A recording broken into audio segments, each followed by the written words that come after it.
屏东三地门往德文村唯一的道路并31线，去年8月嘛，因为这个落大雨咧，一半的路拢放弃，到达工程经过7摆招标，拢是流标，无人去修理。工务局表示讲，因为工程困难，加上这个原物料拢起价，即一直流标，因来追加预算，赶紧发包。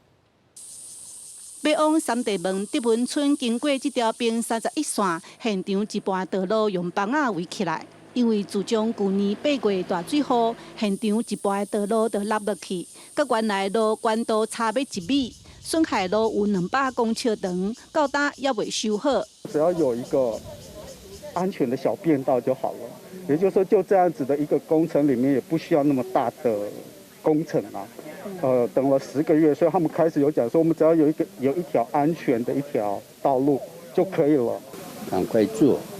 不过一直到现在已经1年了。放弃的路也未修好，主要是这段期间工程流标7摆。工务处针对并31线7公里的路全面检讨，设备嘛到现场甲部落居民说明，因为工程较困难，雨水贵又搁要高啊，加上原物料起价，因已经调整工法甲预算。刚好呢，就是遇到